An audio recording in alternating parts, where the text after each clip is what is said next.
Welcome to Fuel Your Drive. Guys, what is going on? Welcome to Fuel Your Drive. I'm your host, Josh York. We have another great episode in store. As before we get started, guys, as you know, little housekeeping. Please like, share, subscribe, tell a friend, tell your mother, father, brother, sister, aunt, uncle, tell everybody. I want to keep growing this podcast. It's extremely important to me, so I appreciate all the support. The numbers continue to increase on episodes, so really means the world to me, guys. Thank you so much. Please also leave a review. That's also important. All right, so topic for today. I put together a nice little topic on sales. So people always ask me, Josh, you're so good at sales. You know, how do you become so good at sales? I used to be horrible at sales. I was actually uncomfortable even talking to people. It took a very long time. So I put together a list and we're going to go through it. I broke, it down in sections. And the first part of how to become good at sales, it's really mindset and preparation, right? Like sales is a transfer of energy. You must believe in what you're selling. So if you're not believing in what you're selling, then you're going to have a very, very difficult time selling it because that means someone else is not going to believe in it. So you have to have full belief in that product and what you're selling. Very, very important, okay? Confidence, right? Confidence over cockiness. The mindset of a top performer is going to be confident, right? You want to always be confident and you want to come across with confidence. So when you're speaking to someone, you want to be looking them in the eye, right? You want to also have a smile on your face. Something else also that's very important when you are selling to someone, and I know people might maybe smile or giggle at this, but it's very true. You got to smell good, number one, okay? You should not be chewing gum or sucking on a sucking candy. You got to make sure, your breath smells fresh. So, usually a little tip I'll give you, they're like these little mint strips by Listerine. You should really pop one in your mouth, regardless of if you think your breath smells great or it doesn't. Pop one in your mouth before you're in a meeting or you're talking to someone, because that could be the biggest turnoff. And regardless if you're confident, regardless of your energy, someone might just not even be interested because your hygiene is off. So hygiene is very important. But regardless of all that, you're going to get rejected. Like you're going to get rejected. You might get told no 700 times. It doesn't matter. But on the 701st time, you'll get a yes. The rejection, as you know, my favorite word, and obviously the name of this podcast, fuel. Rejection has to be looked at as fuel. You have to refrain, from looking at it as a failure and understand you need feedback, right? You have to figure out and sometimes what I've done in the past, honestly, and it's worked really well.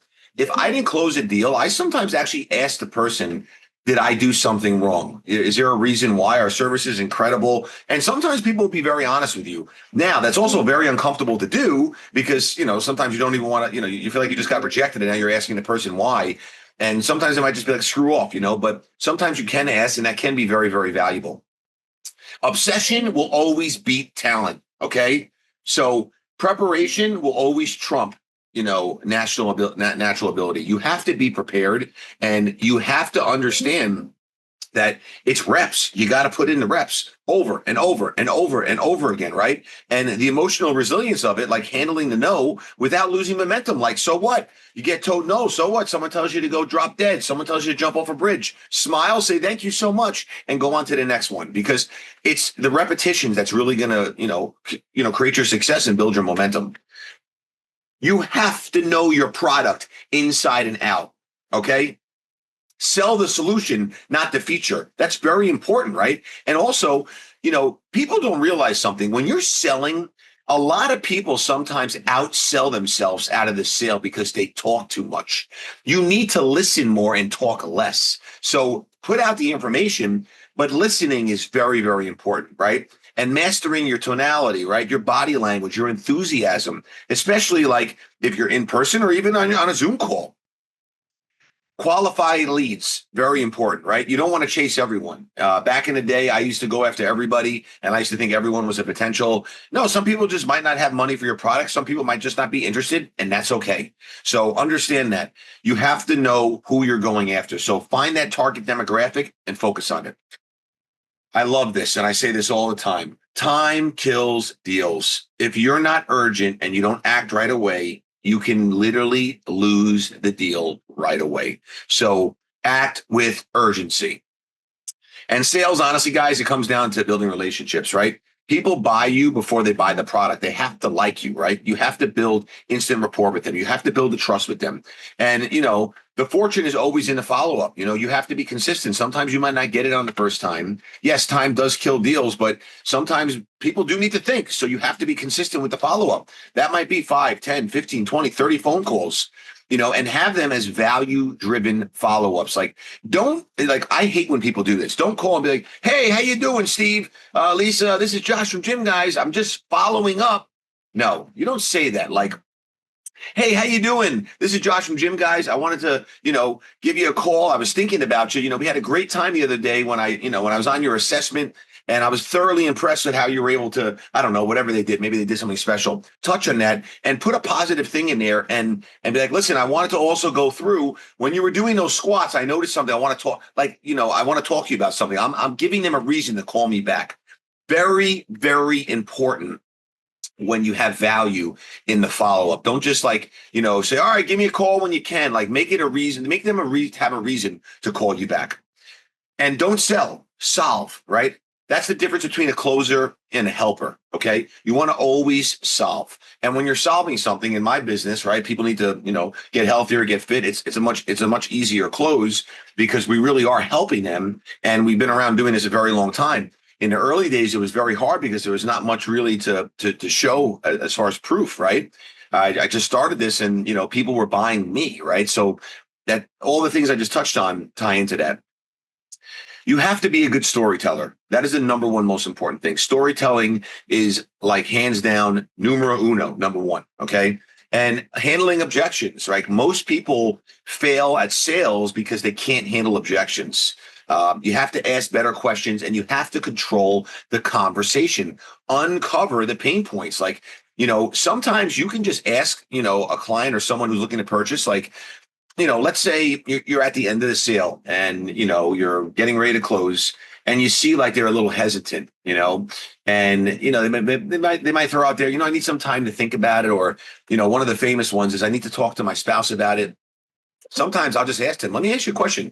If you actually, went to your spouse and they said no, would you still do it?